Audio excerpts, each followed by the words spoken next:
What happens when morning television's calmest voice meets the most polarizing guest in pop culture? What begins as a glossy, polite interview on Good Morning America turns into a slow-motion train wreck. One clipped answer at a time, until dignity snaps like a mic cable pulled too hard. Today we revisit the clash between Lara Spencer and Meghan Markle. A conversation that started with sunshine and ended in a studio thunderstorm. The Good Morning America studio looked like it always did at this hour.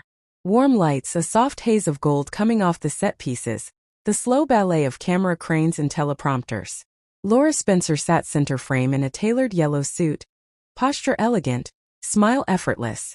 The kind of presence that makes viewers top off their coffee and trust the day will behave. The band sting faded, applause rolled, and the chyron read, "Meghan Markle, purpose, privacy, and power." "Good morning, everybody," Lara said, voice bright but gentle. "Our next guest is a philanthropist, a producer, a best-selling author. Meghan Markle is here." "Meghan, welcome Meghan." Swept in like a sealed envelope from somewhere important. Cream blouse, navy pencil skirt, hair perfectly loose, a diamond flash at the wrist. She settled into the velvet chair across from Lara and crossed one leg with choreography. "Thanks for having me," she said. The smile was measured. The eyes were already assessing the angles of the room. Lara led with grace. "So many people were moved by your recent work around mental health advocacy. For viewers at home who might be struggling, what concrete tools have helped you most?" Meghan's smile cooled a degree. "Well, Lara, I think people expect tips and tricks like we're doing a lifestyle segment. Healing is larger than that. It's about voice autonomy, boundaries." She pronounced the last word like a polished stone. "When you understand those, you don't need tools. You need alignment." "Alignment?" Lara echoed, nodding thoughtfully. "For some, that might mean community or therapy. It might," Meghan cut in softly. "Or it might mean refusing to entertain reductive questions." She smiled again, prettily, pointedly. A ripple crossed the audience. Lara's reply landed like a silk pillow.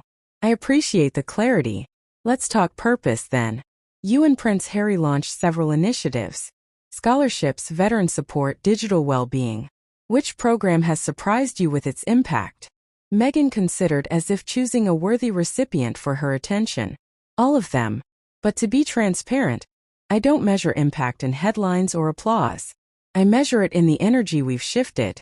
People can feel when systems are being asked to evolve. Results can be hard to quantify in the short term," Lara agreed. "Still, is there a story you carry with you? Someone who reached out? A change you could see?" Meghan's lashes lowered. "There are many. I tend not to share them on cue." A pause. "Privacy. Remember?" The cameraman's fingers tightened on the focus ring. Lara's smile didn't flicker. "Completely fair. Let's go to craft.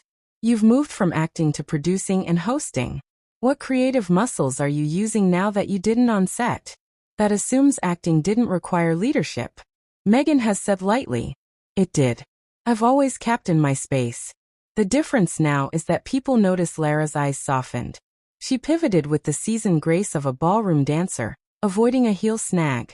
"You've spoken about authorship of your narrative. Many women find that empowering, especially those balancing work and motherhood. What does a typical morning look like in your home?" Meghan's laugh was perfectly pitched and just a touch cool. "We don't do typical in my home. I'm not sure moms need another celebrity pretending we all make dinosaur pancakes before yoga. I have a staff. I have structure. I have help because I create big things. I'm comfortable saying that." Somewhere behind camera too, a producer mouthed, "Wow," then scribbled a note.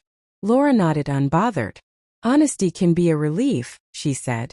"There's freedom in acknowledging support systems." "Precisely," Meghan replied, "which is why it's odd when interviewers ask for relatability like a receipt." The line floated between them like perfume, pleasant then oddly sharp in the throat. Lara reached for a new card, but the motion was theater. She didn't need it. "Let's touch on your upcoming series," Lara said. "You've teased conversations with women in high-pressure roles, athletes, scientists, founders. What question are you most excited to ask them?"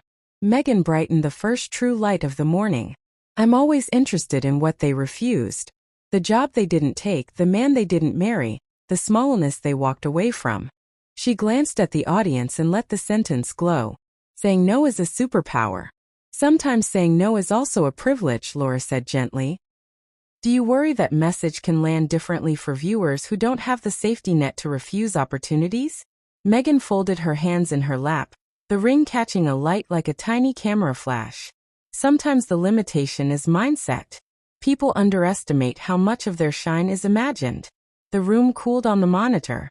Everything looked gorgeous. Two beautiful women, good posture, good lighting. In the air between them, a thin wire hummed. Lara kept her tone warm. Imagination is powerful. Absolutely. I think people watching might also be looking for empathy around constraints that aren't imagined.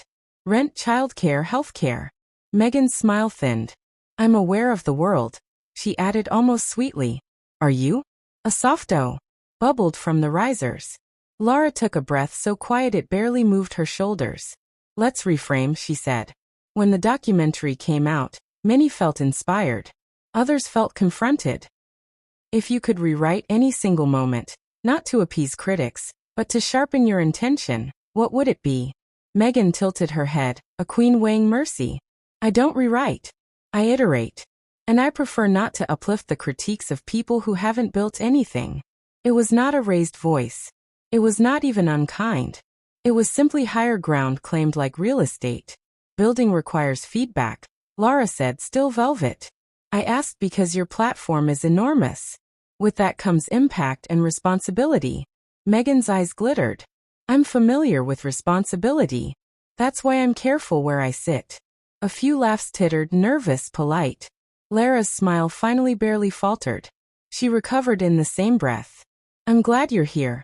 Viewers want to hear about the work. So, let me ask something promised in our tease.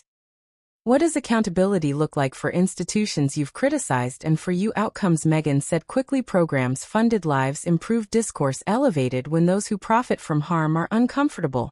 That's also a metric. And for you personally, by Lara asked mom. Meghan's gaze held steady. I have never been more aligned. Silence pressed its palm to the glass of the control room. The stage manager hovered near the commercial cue like a lifeguard watching a gray wave.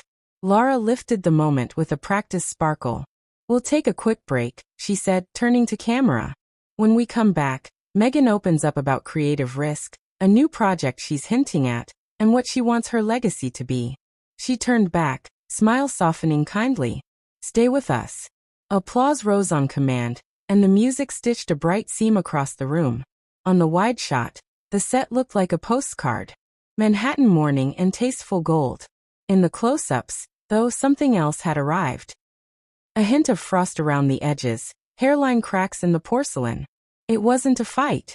Not yet. It was the prelude audiences feel in their bones.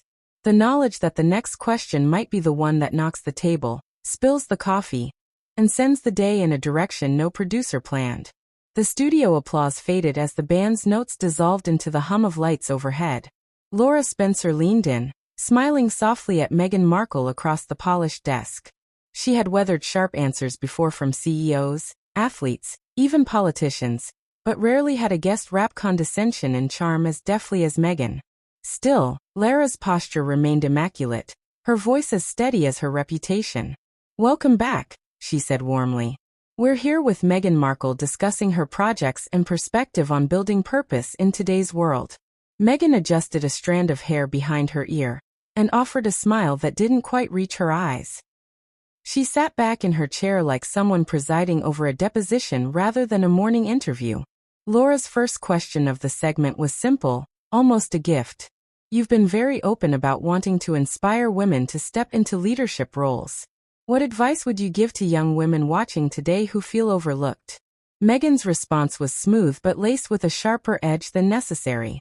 Well, first I'd tell them not to wait for permission from morning shows or anyone else to matter. If you know your worth, you don't need validation from an institution or an interviewer. The audience gave a scattered clap, but the air shifted. Light approval tangled with unease. Lara kept her composure, nodding. Fair enough, she said evenly. But many young women watching don't have access to the same resources or platforms. How do they start practically? Meghan tilted her head, voice soft but patronizing. Practically, Lara, I think sometimes practicality becomes the excuse people use to play small. My message is stop asking how to start. Just begin. The details follow those with courage. It was delivered like a sermon.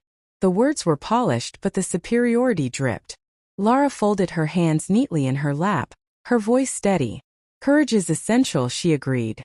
But even the most courageous often need systems of support, mentorship, funding, opportunities.